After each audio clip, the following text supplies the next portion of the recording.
Hi అండి, అందరికీ ఎలా ఉన్నారు? అందరూ బాగున్నారా? నేను చాలా బాగున్నాను. Welcome back to our channel Srihari 4495 blogs. ఈ వీడియోలో నేను మీకు టూటీ ఫ్రూటీ కప్ కేక్స్ ఎలా తయారు చేసుకోవాలో చూపిస్తున్నాను. చాలా బాగుంటాయి అన్నమాట. టేస్ట్ మనం బయట కొంటూ ఉంటాం కదా, బ్రిటానియా స్లైస్ కేక్, సేమ్ అలానే ఉంటుంది టేస్ట్. ఈ వీడియోని స్కిప్ చేయకుండా పూర్తిగా చూడండి. ఏ ఇంగ్రీడియంట్ ఎప్పుడు వేయాలి, ఎంత మెజర్మెంట్స్తో వేయాలి అనేది మీకు అర్థం కావాలి కదా, అందుకని పూర్తిగా చూడండి. ఇంకా లేట్ చేయకుండా వీడియోలోకి వెళ్ళిపోదాం. ముందుగా ఇంగ్రీడియంట్స్ అన్నీ రెడీగా పెట్టుకొని తర్వాత ప్రీహీట్కి అయితే పెట్టేసుకోవాలి. నేను కొన్ని ఓవెన్లో చేస్తున్నాను, కొన్ని స్టవ్ పైన చేస్తున్నాను. స్టవ్ పైన అయితే ఒక మందపాటి కడాయి పెట్టుకొని అందులో ఇసుక కానీ ఉప్పును కానీ వేసి ఒక స్టాండ్ పెట్టేసుకొని దానిపైన ప్లేట్ పెట్టి మళ్ళీ దానిపైన మూత పెట్టి సిమ్లో 10 మినిట్స్ ప్రీహీట్ పెట్టేయాలి.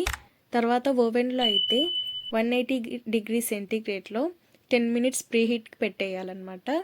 ఇప్పుడు నేను 2 గుడ్లని బీట్ చేస్తున్నాను. విస్కర్ ఉంటే విస్కర్తో కూడా చేసుకోవచ్చు, కాకపోతే కొద్దిగా టైం పడుతుంది.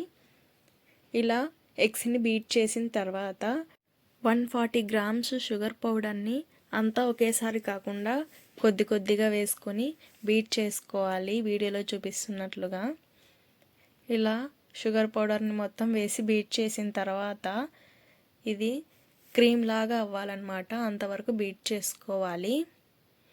చూడండి, ఇలాగా క్రీమ్ కన్సిస్టెన్సీ వచ్చిన తర్వాత ఇందులో 1/2 teaspoon vanilla essence, 1/2 teaspoon mixed fruit essence కానీ, మిక్స్డ్ ఫ్రూట్ ఎసెన్స్ దొరకకపోతే ఆరెంజ్ ఎసెన్స్ కానీ వేసుకోవాలి.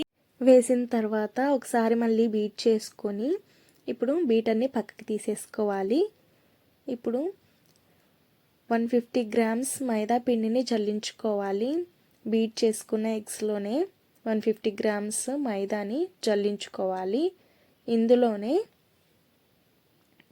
Baking powder 1 teaspoon, baking soda 1/2 teaspoon వేసి జల్లించుకోవాలి. వీటిని కూడా జల్లించిన తర్వాత 4 టేబుల్ స్పూన్స్ మిల్క్ పౌడర్ని యాడ్ చేయాలి. నేనైతే ఇక్కడ ఎవ్రీడే మిల్క్ పౌడర్ తీసుకున్నాను. మీకు ఏది అవైలబుల్లో ఉంటే అది తీసుకోవచ్చు, ఇదే వేయాలని ఏం లేదు. ఇలా మిల్క్ పౌడర్ని కూడా జల్లించుకున్న తర్వాత మొత్తం ఇంగ్రీడియంట్స్ అన్నింటినీ ఒకే డైరెక్షన్లో కలపాలి. కట్ అండ్ ఫోల్డ్లో కలిపిన తర్వాత మళ్ళీ అంతా ఒకే డైరెక్షన్లో కలపాలి, రివర్స్లో కాకుండా వీడియోలో చూపిస్తున్నట్లుగా. ఇలా మొత్తం కలుపుకున్న తర్వాత చూడండి, థిక్ కన్సిస్టెన్సీలో ఒక పిండిలాగా అయితే తయారైపోయింది. ఇలా ఉన్నప్పుడు మనం కొద్దిగా పాలను కలుపుకోవాలి. మొత్తం ఒకేసారి కాకుండా కొద్దిగా పాలను యాడ్ చేస్తూ కలుపుకోవాలి.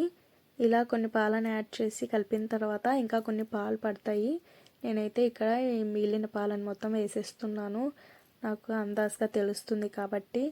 మీరు కొత్తగా ట్రై చేస్తున్నట్లయితే కనుక అన్నీ ఒకేసారి కాకుండా చూసుకుంటూ కలుపుకోండి పాలని. ఈ పిండి మిశ్రమం అనేది రిబ్బన్ కన్సిస్టెన్సీ రావాలి. ఇలా పాలను వేసి అంతా ఒకేసారి కలిపిన తర్వాత ఇంకా చివరగా లాస్ట్ ఆయిల్ని అయితే వేసాను. మీరు కావాలంటే బటర్ కూడా వేసుకోవచ్చు, అన్సాల్టెడ్ బటరు. తర్వాత ఆయిల్ అయితే ఫ్లేవర్లెస్ అన్నమాట, sunflower oil, refined sunflower oil ఉంటుంది కదా, అది వేసి చేసుకోవచ్చు. నేను ఇక్కడైతే ఆయిల్ తీసుకున్నాను, సన్ఫ్లవర్ ఆయిల్. ఆయిల్ లేదా బటరు 6 టేబుల్ స్పూన్స్ తీసుకోవాలి. ఇలా మొత్తం కలిపేసిన తర్వాత చూడండి, రిబ్బన్ కన్సిస్టెన్సీ ఉంది కదా, ఇలా వచ్చిన తర్వాత కప్స్ తీసుకొని కప్స్లో కప్ కేక్ లైనర్స్ ఉంటాయి. లైనర్స్ ఇప్పుడు చూడండి ఇలా ఉంటాయి. లైనర్స్ వేసి ఇందులో రెడీగా చేసి పెట్టుకున్న బ్యాటర్ని అయితే వేయాలి. ఫుల్గా వేయకూడదు, 3/4 వరకే నింపాలన్నమాట.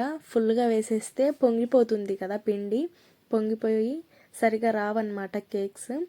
ఇంకా నేను ఇక్కడ పక్కనే పెట్టుకొని టూటీ ఫ్రూటీ వేయడం మర్చిపోయాను, అందుకని ఇంతాక పైన వేసాను అనమాట.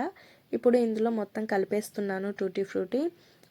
ఇలా మనకి కప్స్ దొరుకుతాయి కదా, పేపర్ కప్స్, ఇలా వీటిలో కూడా చేసుకోవచ్చు అన్నమాట.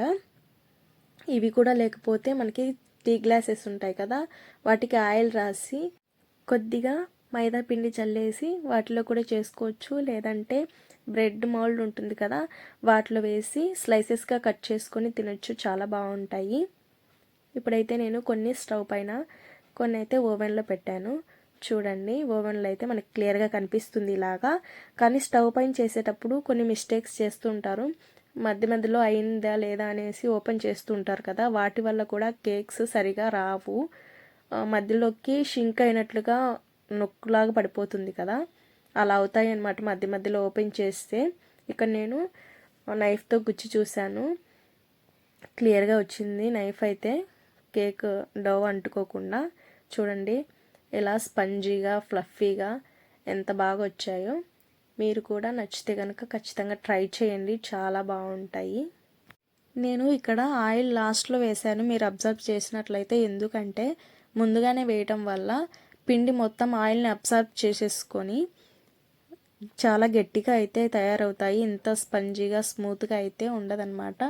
కొంచెం గొంతులో మింగుడు పడకుండా ఇరుక్కున్నట్లుగా అనిపిస్తుంది, అంత గట్టిగా తయారవుతాయి అన్నమాట. ఆయిల్ ముందుగానే వేస్తే డ్రై అయినట్లు అనిపిస్తుంది పిండి మొత్తము. ఇవి నేను గ్యాస్ పైన చేసినవి. నేను 3/4 కంటే కొద్దిగా ఎక్కువే వేసాను. చూడండి, ఇలా అయితే మొత్తం పొంగి ఇటు పక్కకు బయటకు వచ్చేసాయి. టేస్ట్ అయితే మాత్రం సూపర్గా ఉన్నాయి. ఈ వీడియో కనుక మీకు నచ్చినట్లయితే లైక్ చేసి, షేర్ చేసి, సబ్స్క్రైబ్ చేయండి. Thank you so much for watching this video.